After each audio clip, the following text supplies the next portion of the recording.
Hey everyone, Brayden here coming to you with some breaking Disney news. Hopefully we'll have a lot of breaking news this weekend as the D23 Expo, which happens every couple of years. It is getting underway starting today and continuing throughout the weekend at the Anaheim Convention Center across the street from Disneyland, of course, in Anaheim, California. These D23 Expos, Disney uses them as an opportunity to promote all of their various products, all their different properties, things like this. They bring the fans together, show off various props and artifacts. It's a really cool event. The most notable aspect of it for Disney Parks fans is we usually get the biggest announcements at these events. Disney tends to hold off announcements in the lead up, really concentrate park-specific news around this event, more specifically the Parks panel, which will be held this Sunday at 10:30 a.m. Pacific time. This year, Disney will be live streaming the Parks panel on the D23 website, as well as on their social channels, including YouTube. So make sure to mark your calendar for that. It should be quite interesting. As I'm recording this, the sun is rising over Anaheim. The first day of the Expo is about to begin, but thanks to a media preview which was held last night, all the newsworthy content on the show floor, Disney Parks wise, has already been captured by journalists who were in attendance last night. We've got some very interesting developments with the Tiana update to Splash Mountain, where you'll notice the centerpiece of the original art we got back in 2020. Now looking at the scale model on the show floor, it looks like that might have been cut out,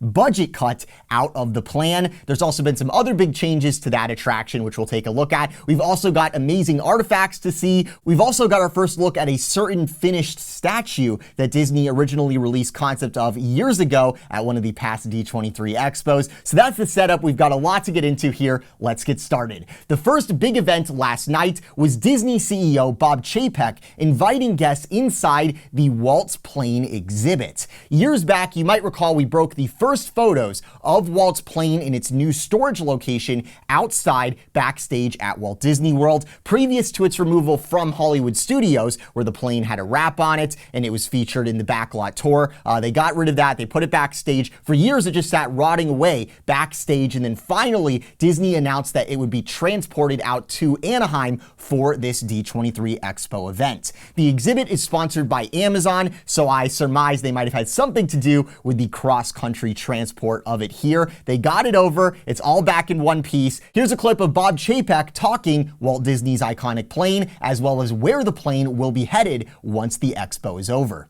About 3 years ago, I got a call from Reimagining saying that this thing was in mothballs, and it's just a shame that something of its historical relevance and importance to the company's history was sort of sitting out in the heat and humidity of Florida. But as you can see, our friends at the archives and our friends at Imagineering have restored it to its full original glory. After it leaves here, it's going to move on to the Palm Springs Air Museum, close to the Smoke Tree Ranch, which is where Walt and his family spent some time in Palm Springs. So it's going to essentially go back to its roots. Very cool stuff. It's nice to see Chapek expressing some sort of interest in preserving the plane, standing in front of it all restored here. It seems as though this might have been his brainchild. That's sort of what he's inferring. I'll let you guys judge how genuine that really is, but definitely some awesome stuff regardless, especially the fact that after this expo, which many of us are not attending, millions of us will have a later opportunity to see the plane with it headed for a museum, an aviation museum. Those are always awesome. So that's very, very exciting. I always thought the plane would have been great on display outside the entrance to Disney's Hollywood Studios, but it looks like, as with most of Disney's artifacts and parades and things like this, what happens is it leaves Walt Disney World, it heads to California, never to return. So on that end, it's a little bittersweet. Now it seems like it is out in California for the duration, but Walt's plane on display permanently anywhere is a lot better than it rotting away outside in the humidity backstage in Central Florida. So this is definitely a great development. Great job by Imagineering, the Walt Disney Archives, and it sounds like even Bob Chapek may have had some hand in this. Let me know what you guys think. Next, guests headed over to the Wonderful World of Dreams section of the Expo show floor, where all the Disney Parks exhibits are. Before it opened, Parks Chairman Josh D'Amaro gave a speech on how Disney is reaching new highs, going to new places, doing better than ever. Here's a couple clips of that. Stating the obvious, the last couple of years, they've been challenging for all of us. But In many of our stories, we found opportunities in that challenge. You don't get a chance often in life when the world, it just stands still for you.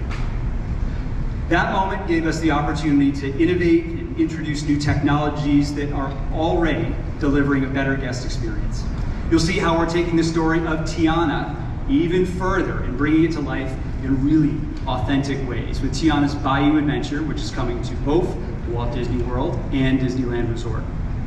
And around the world, you'll get a look at how we're telling new stories, from Toy Story to Frozen to Zootopia. So that's Josh tomorrow. It's a lot of that, corporate jargon, motivational speech type stuff. Getting to these exhibits that he was just teasing, we're going to start with the most newsworthy one, Tiana's Bayou Adventure. Back in the summer of 2020, Disney announced they'd be retheming Splash Mountain at Walt Disney World and Disneyland to make it more modern, more inclusive, doing away with the current theme and characters on the attraction and bringing in the songs, stories, characters, and culture prominently featured in the 2009 film Princess and the Frog. In the original art we only saw the outside of this attraction, and the primary focal point was on Mama Odie's tree, which is what you have at the top there. Currently at Splash, you have that dead tree on top, serving as the weenie, as Walt would say, that being the tallest part of any attraction, which you can see from far away. Basically, it's a visual beacon that draws you to the land, to that attraction. The addition of the boat to the tree and bringing the tree to life looked quite ambitious and pretty cool as a visual centerpiece for the attraction.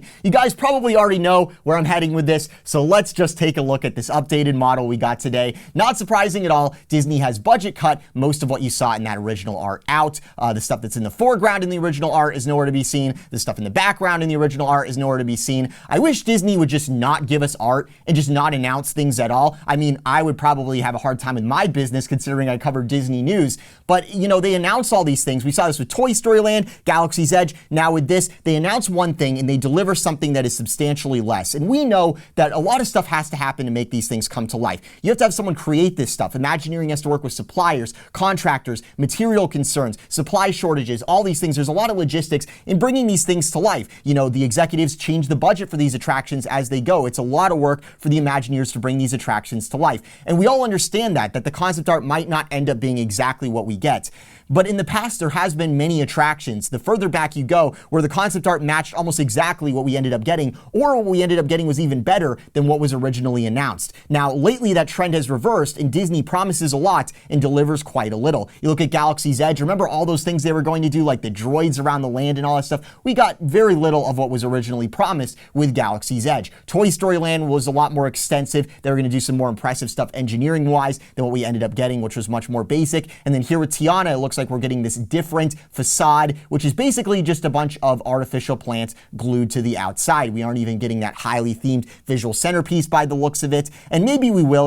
This is a model of Disneyland. This is a scale model of Disneyland Splash Mountain, not Walt Disney World. And the original art was of Walt Disney World's Splash Mountain. So some proponents of this Tiana update that are really excited about it, they're saying, no, we're still going to get all this stuff. But I mean, does anyone really believe that? We'll see as the weekend goes on. This is sort of like breaking news type stuff. So there is a level of speculation here. Disney will release more information as the weekend goes on.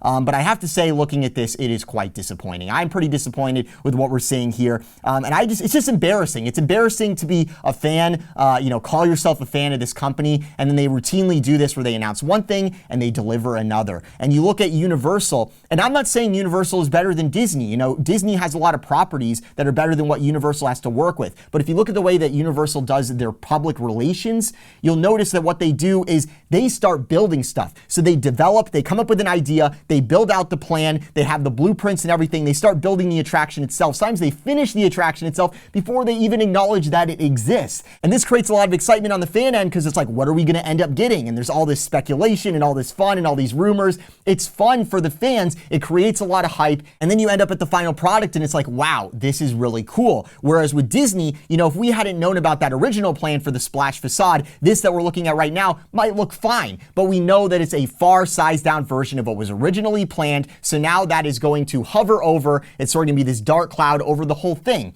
And we haven't even seen the inside of this except for this one piece of art where it looks like they turned around some of the existing animatronics to face the wall, kind of like they have with the newspaper boy in Spaceship Earth. And it's like, I'm really worried the inside of this attraction is just going to be a bunch of screens, a bunch of projection, and that's going to be it. And I'm not anti new technology. There are great ways that you can utilize projection technology and screens in these new attractions as set extensions, for example, like you see with the Navi River Journey, but I'm concerned that's not what we're going to get here, and you're going to see screens and projections take over areas which are currently highly detailed 3D sets with working animatronics, because Imagineering has not been given the budget to maintain, to fix, to reskin. So we are going to see the vast majority of the current animatronics on the attraction be ripped out. And what is Disney saying at this event this weekend? They're still running with the line that there will be new animatronics on this attraction. And we have that art of that one new animatronic boat that we got going on, that one new contraption with Tiana in it. I suspect if you notice, they're not saying the number of new animatronics. That might be all we get. It might be that and a couple other animatronics here and there. I mean, we're probably talking at max, what, a dozen new animatronics? How many are they removing from each of these attractions on each coast? Probably 60, 80, somewhere around there. So we are losing the vast majority of the animatronics.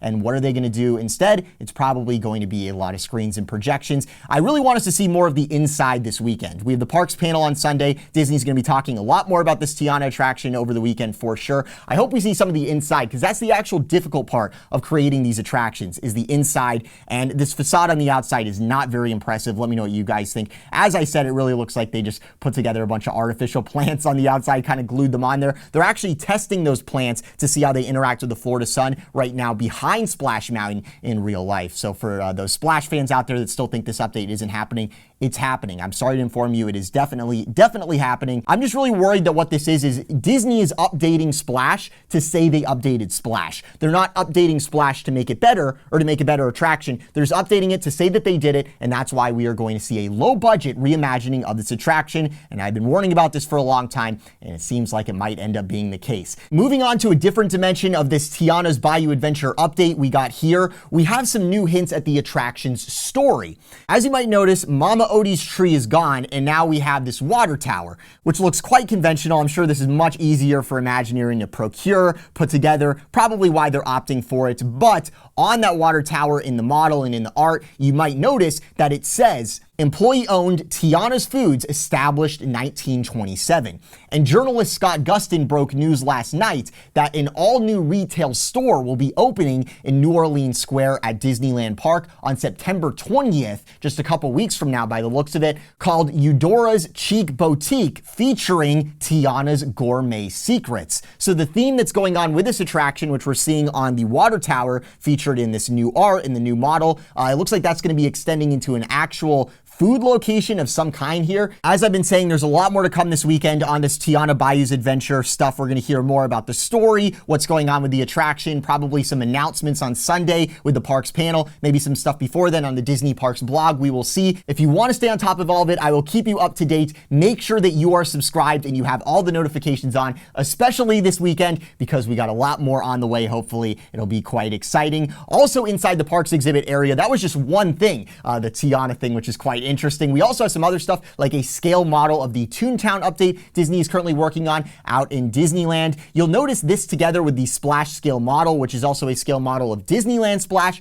not Walt Disney World Splash. It does kind of suggest that we are seeing a Disneyland focus this expo. And as someone who primarily covers Walt Disney World, I have to say I'm not generally opposed to this. The last few D23 Expos have been very Walt Disney World heavy. The thing is I've been out to Disneyland a couple times in the last couple of years, and I've noticed that they have some stuff that really needs some work. I would love us to see some sort of huge update announced for Disneyland's Tomorrowland, especially. They need that. The fans out there, they deserve the People Mover back. That would be amazing. More intriguing for Walt Disney World fans, we got this look at a 16-foot tall Te Fiti that will be featured as part of the Moana Journey of Water walkthrough attraction in EPCOT, which will be residing in a location that was formerly Innoventions in Future World. Take of that what you will. And finally, ending off on a very positive note, what we have here in this parks exhibit area, we have the actual Walt Dreamer statue, which will be heading out of the expo in Anaheim to Orlando, Florida, where it'll be the centerpiece of the Dreamers Point area, which will be behind Spaceship Earth, behind the Spaceship Earth post-show building, and Walt will be looking out over what has become of EPCOT with that 16-foot tall Tafiti out there in the water walkthrough, and also Disney's working on that new Communicore Hall building. Maybe we'll hear more about that this weekend. That'll be interesting to see. So that's your first of many updates this D23 Expo weekend. As far as what I'm hoping for, what I'm looking forward to, and hoping we see at the parks panel, I'd love us to hear something about Dino Land at Walt Disney World. That land needs serious help over in the Animal Kingdom. And as I said, Tomorrowland at Disneyland. I'd love to see a big overhaul announced at those two in particular, but we'll just have to wait and see. Make sure you're subscribed. As I said, I will be back with you guys very soon here. I hope you are all doing well. From the Mickey Mouse Magic Studio, this is Brayden. Have a magical day.